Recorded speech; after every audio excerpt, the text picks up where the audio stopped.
Next up, we have A March Through Blizzard from the punishing Grey Raven soundtrack. Once again, everybody, this is a Basterd's LFA, a layman-friendly analysis. I'm a professionally trained musician and composer, and my objective here is to explain things in a way so that you don't have to be one to understand what is happening here, musically. So, if you like the sound of that, make sure you're following the channel, subscribe to the channel, whatever channel you use, like the video, share the video, leave a comment, turn on notifications, become a member. Once again, everybody, don't forget to join the Discord server, the gaming channel, how to request songs if you're not on the live stream, members getting early access to the content. I have a spiel for this and a bunch of other things at the end of this video, so stick around for that. Disclaimers showing on your screen right now, so go ahead and pause the video to read them in full. I keep forgetting to do them up. Otherwise, please be patient with me. I am acoustic and guitarded, so please keep that in mind. With that, let's do this. A March Through Blizzard. It's funny because it's not a march through the blizzard or a march through a blizzard. It's a march through blizzard, so it makes me think of Blizzard Entertainment. Anyway, let's go. Just imagining them going to Blizzard Entertainment and marching through it. Anyway. You didn't tell me it had an accordion. You didn't tell me this was French. How dare you? Okay, memes aside, we start with an accordion, we go back a couple of seconds, let's see. Does we have something else in the background?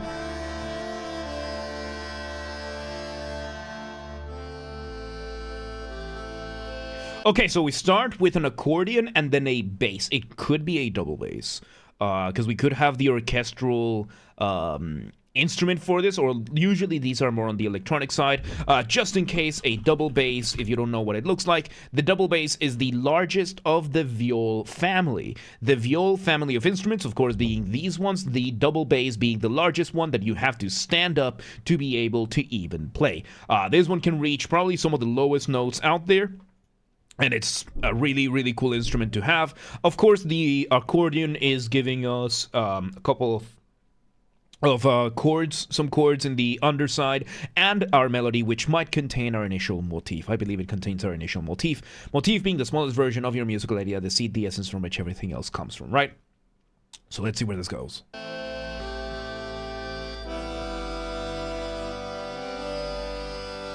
Nice. First learn to crawl and kneel down before supremacy. And we bring in an actual song.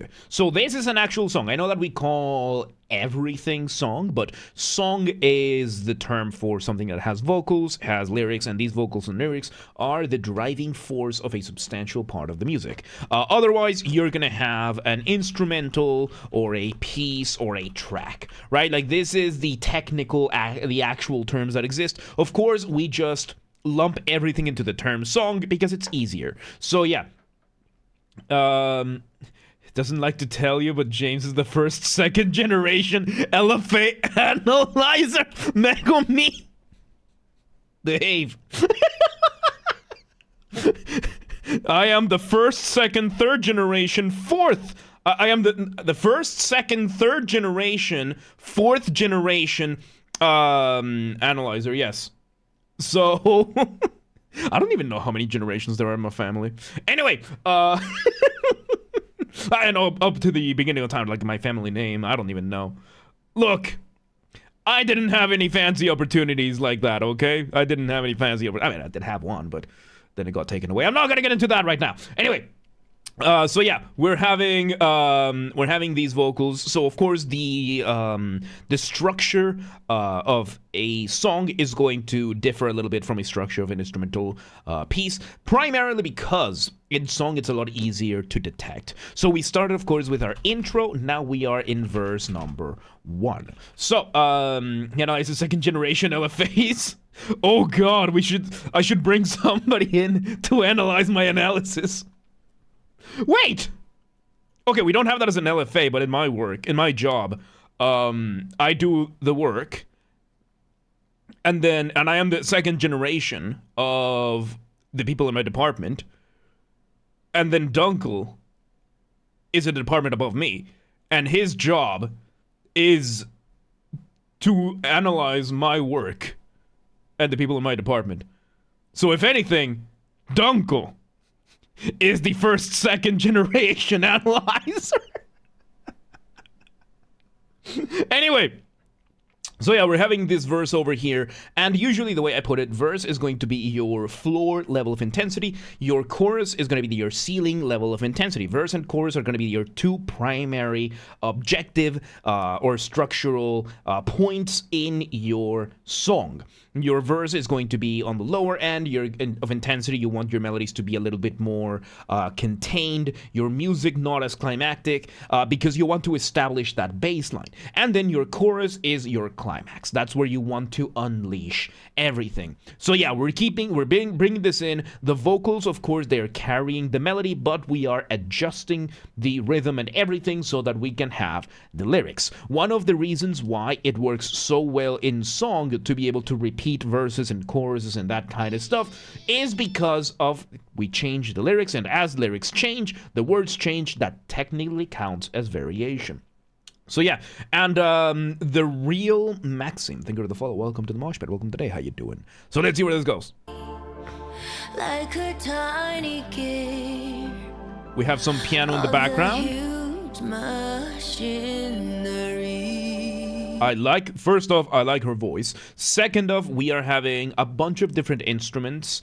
Of course, it's a very ominous type of it is a very ominous accompaniment that we're having. You know, we have the piano very, very distant there, giving us a tiny bit of the melody. We have a synth holding down the chords, primarily I would say in a drone almost. So in music, a drone is basically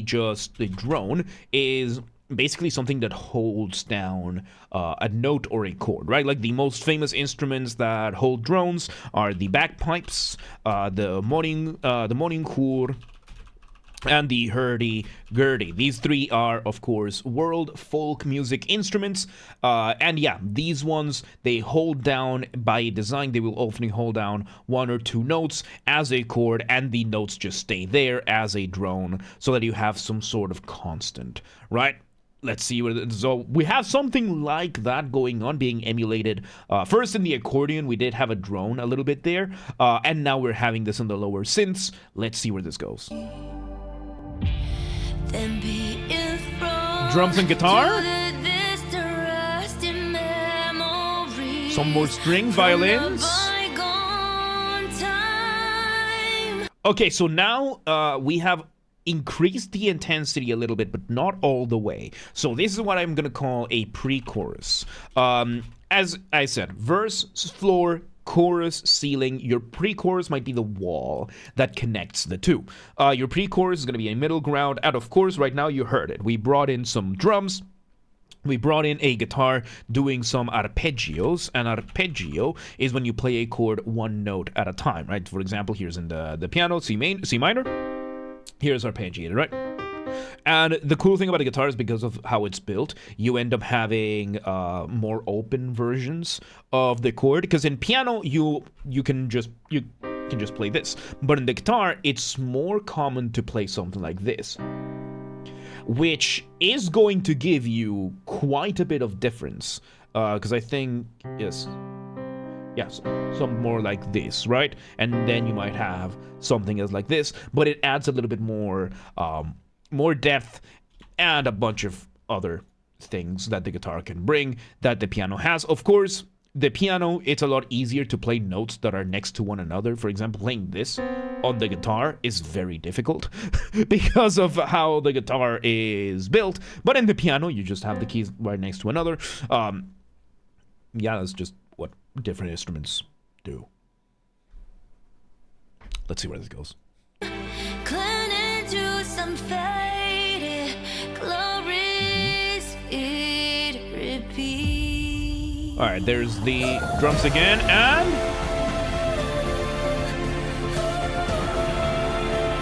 there we go. We got a very climactic break over here.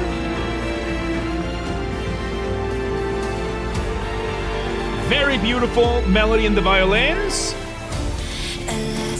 And okay, so in this case, the pre-chorus could have been the chorus itself, Or it is that we have break number 1, which is the chorus. It's what the chorus is supposed to be, but we ended up making it instrumental and using it as an instrumental break. And now we're going to verse number 2. We have hit the reset button. We have teased that chorus.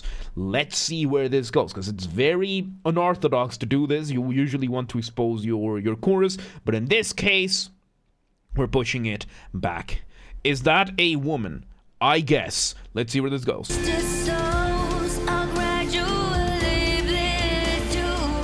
So yeah, verse number 2, more drums, layered vocals, multiple vocals at the same time. Very nice. Switching around, and now we're in the pre-chorus. Pre-chorus number 2. So yeah, you can hear the pre-chorus actually building up a lot more. We brought in stronger violins. We brought in some French horns. The French horn, of course, being this beautiful instrument over here. It's tricky to play. It's one of the more difficult instruments to play, mainly because of, one, how you hold it, and two, the nature of brass instruments. As you can see, you have to, the bell is pointing downwards, sideways, and backwards, as opposed to something like a trumpet, that the bell points forward, or a trombone that points forward. The French horn is pointing this way, which makes the instrument sound a lot more mellow, a lot more royal, right? So we're having that, very beautiful. Let me go back a couple of seconds and let's see, because we're building up something over here. Let's see where this goes. We have the synths there. We end up using a little bit of rhythmic displacement over here, and off to the actual chorus we go. So, rhythmic displacement, as the name suggests, you displace something in your rhythm so that you're either pushing something down so that it sounds later, or you're rushing something up so that it sounds earlier. In this case, we pushed back, we pushed down that chorus so that we could allow those drums to do a little bit more and make the drop, the actual coming in of this chorus, that much more pronounced. Let's go back a couple of seconds and see. Here we go. And you can hear. So yeah, you can hear now these melodies a lot more climactic. We are fully unleashing the melodic aspects of it. I like that we're doing two vocal layers of this. So one of them is still kind of holding back, but the other one is really, really good. Yodel like a good Warhammer fans. Warhammer fans can't yodel. Let's see where this goes. Very interesting, really good, yeah. Second part of the chorus, and what was that?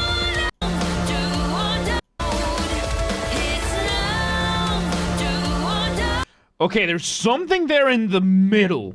Yes. Right there. I don't know what that is.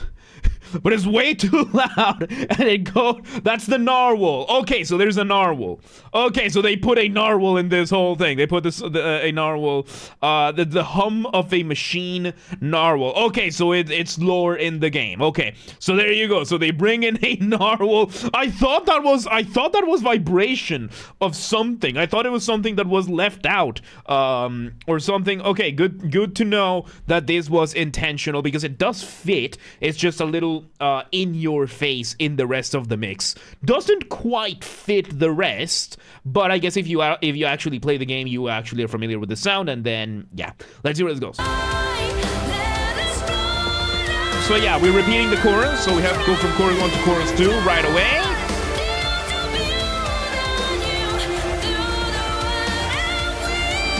Oh, those high notes. And now I think this is, okay, break number 2. And you can hear now, of course, we're having this beautiful arpeggios with the violins doing their thing, downward arpeggios.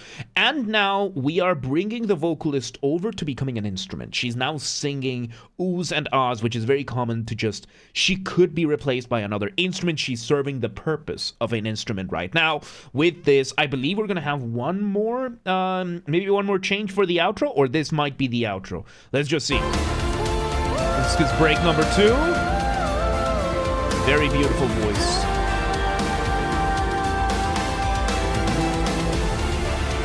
One more run without the vocals now. French horn violins, I think? Yeah, there we go. So break number 2, and now the outro. Yeah, something there in the middle. We remove everything, just the piano, and the piano breaks everything down to that low note. And there you have it. The synths in the background are doing some motif arrangement for the song Narwhal. Oh, that probably is. So yeah, super epic way of ending this. We bring in this massive build-up that then gets resolved very nice and softly. A really cool way of bringing that kind of endings. Like, if you don't know how to end a big bombastic build-up that you're having, resolve it quietly. Have that emotional whiplash. Like, one of the best things you can do is if you're building something, a big cadence, and then you just resolve it with a whimper, with a whisper. That can be way more powerful than just having that bombastic last note. So yeah, there you have it. That was a march through Blizzard. I'm still thinking of, like, somebody going, like, I'm thinking of, like, World of Warcraft players going in and just protesting Blizzard. Something like that, right? But I know that's not what it is, just what came to mind, right? So yeah, a march through Blizzard from the Punishing Grey Raven soundtrack. That was very beautiful. That was beautiful. Some beautiful vocals, too. And rare vocals from PGR. Once again, everybody, this has been a Basterd's LFA, a layman-friendly analysis. I'm a professionally trained musician, a composer, and my objective here has been to explain things in a way so that you don't have to be one to understand what's happened here musically. So, if you're watching this on the YouTube video archive thing, thank you for watching. Make sure you're following the channel, subscribe to the channel, whatever term you want to use. Like the video, share the video, leave a comment, turn on notifications, become a member. Once again, everybody, at the time of recording, we're celebrating 10,000 subscribers on YouTube, which thank you again, everybody, for that. We're celebrating 2 ways. Number 1, I am giving away 10 copies of Vintage Story. It used to be a Minecraft mod. Now it's its own standalone game. I honestly prefer it, which is why I am giving away 10 copies of this game. The giveaways are going to happen on the Discord server on the second half of February 2026. So make sure to join the Discord server. It's going to get announced there. Linked in the description for the Discord server. Join the giveaways and help us celebrate 10,000. That's way number 1. Way number 2 is starting now with 10,000 subscribers. Every 5,000 subscribers, we're going to start playing some of the games that we actually check out. The first 2 that I'm going to check out are going to be Just Shapes and Beats and Limbus Company. Those are going to be the first 2. At the time of recording, we still don't know which one's first, but we are putting it up to a vote. We're going to be playing those in the after shows of the live streams. If you can't catch them, we do have the gaming channel for that. More of that in a moment. So yeah. Thank you once again, and make sure you join the Discord server. That's where everything gets announced first, whether there's streams going live, videos going up the channels, updates, projects, giveaways, everything gets announced there first. Of course, that's where we also have the community, where we hang out, we chat, we steal memes from other people's servers, claim them as our own, and where I host the Vintage Story community server. I love the game so much I built a PC just to host the server. So yeah, linked in the description. Join the Discord server today, become a member of our community. Also share these videos with everybody that you know. I'll use the hype function on YouTube. We have a group on the Discord that coordinates for that. Another reason to join the Discord. Help the channel grow. Musicians and artists and otherwise on YouTube or elsewhere, let's collaborate. If you want any of my musical skills, let me know. Reach out. Let's work together. And if you're in the audience and you know somebody you would like me to collaborate with, reach out. Let them know. Please do not harass anyone. Please do not spam anyone. Be cool about things. Don't be a rat. Members get early access to the content. I schedule the videos for the week on Saturdays. And if you're a paid member on YouTube, regardless of your tier, you get access to the videos when I schedule them, at least for the LFAs. So become a member today. If you want to listen to this without me interrupting in 3.5 seconds, I'll be linking in the description down below. If you want to request a song and you're not on the live stream, check the pinned comment on this video. It has the instructions on what to do. If you want to catch the streams when they happen live, we aim for Monday through Friday, 6 p.m. Central European Time. We stream live on Twitch, YouTube, and Kick so that you can tune in from whichever platform you prefer. Again, 6 p.m. Central European Time. If you're in Europe, do not worry. We have the full up-to-date streaming schedule showing in your local time zone in both Discord and Twitch. So if you live in Mira Rios, I didn't read this one in advance. River Looker. And you're like, yeah, but what time is 6 p.m. in Hungary? I don't live there. Do not worry. Just go to Discord or Twitch and it's going to show in your local times, and another reason to join the Discord. And follow the gaming channel. I have a gaming channel because, of course, I have a gaming channel. I'm on YouTube. What else could I possibly have? Games are Basterd. That's where I put the gaming after show recordings when they happen. Recorded live during the main channel's after show. Then the recording VODs go over here. This is where the VODs for Limbus Company, Just Shapes and Beats, and whichever other games we cover go to. So, linked in the description or just search on YouTube. Same username as James R. Basterd. Just swap the J for a G and you got it.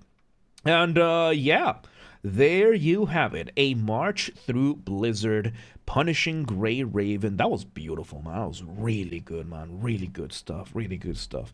But yeah, let's move on.